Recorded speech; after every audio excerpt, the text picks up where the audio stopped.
vais vous la laisser. Moi, je joue aux cartes, à un moment donné. Enfin, je veux dire, c'est une sorte de carte, d'accord? 8 étapes. Pas rentrer dans le détail, mais la première étape, c'est je me laisse attirer par le sens qui a de la valeur. Choisissez quoi? Qu'est-ce qui a du sens dans votre profession, par exemple? Mais il y en a tellement, il faut choisir. Enfin, il n'y en a pas beaucoup, alors il faut essayer de voir ailleurs, peut-être. Et puis l'étape 2, c'est je sélectionne une qui a du sens. Parce que vivre, c'est choisir. Une, pas tout à la fois. Des fois, on dit, je suis débordé, il y a tellement à faire. Mais en fait, on ne fait qu'une seule chose à la fois.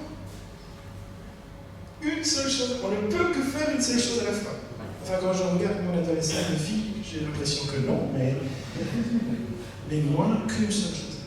Qu'est-ce qui m'émeut dans cette valeur qui a du sens? Si ce qui a de la valeur ne m'émeut pas, c'est-à-dire qu'il y a un petit souci quand même, ça doit m'émouvoir, ça doit me toucher au tripes. Il doit y avoir quelque chose d'affectif, pas que de cognitif. Comment je m'imagine dans la réalisation de ce choix qui a du sens? C'est-à-dire, rêver un peu. Et si je faisais ça, qu'est-ce qui se passerait?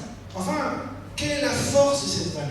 Est-ce qu'elle est rien que pour moi? Est-ce qu'elle est durable? Est-ce qu'elle est bonne? Dans le sens où elle construit la vie? Toutes ces choses-là sont importantes à se poser. J'extériorise, j'affirme et je partage cette valeur forte qui a du sens. C'est très important en équipe de partager ce qui est de la valeur et du sens pour soi. Parce que là, on peut parler de la valeur commune et on peut la rattacher à la valeur institutionnelle. C'est très important. L'institution à penser, elle ne peut pas vous obliger à penser de façon investie. C'est vous qui investissez la valeur. Très important à comprendre ça. Ensuite, je concrétise cette valeur parce qu'une valeur qui ne sert qu'à penser ou réfléchir, ça ne sert pas à grand-chose. Je dois en faire quelque chose. Je dois concrétiser cette valeur forte qui est du sens. Et pour cela, évidemment, je décide de réaliser un premier pas concret dans le sens de cette valeur forte. C'est-à-dire que je vais passer à l'action.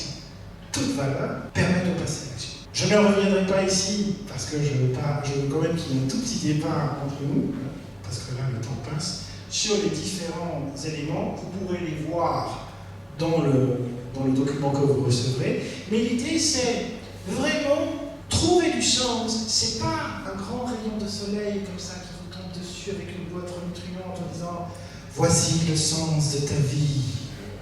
C'est pas ça. C'est du boulot, d'accord? Et il y a des méthodes, d'accord?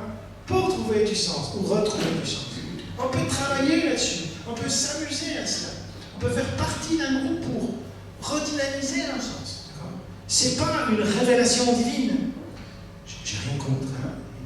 Ça peut arriver, c'est tout à fait commun, mais c'est du boulot avant tout. Et voilà la réflexion du vieux sage Hillel que j'aurais envie de vous laisser en guise d'action quelque part, pour maintenant tout de suite et pour après. Hillel qui est un savant juif il y a 2000 ans déjà. Si je ne le fais pas, qui le fera? Puisque je suis unique. Si je ne le fais pas, qui le fera?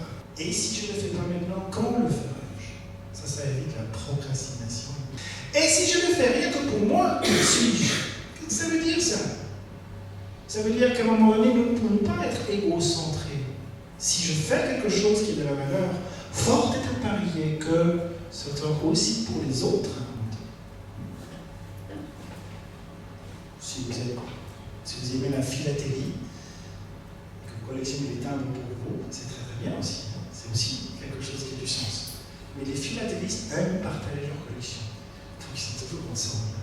Voilà, je vous laisserai ici une graphie sélective avec un certain nombre de conférences filmées que vous pouvez réécouter à un moment donné. La mienne porte sur la logothérapie de façon beaucoup plus explicite.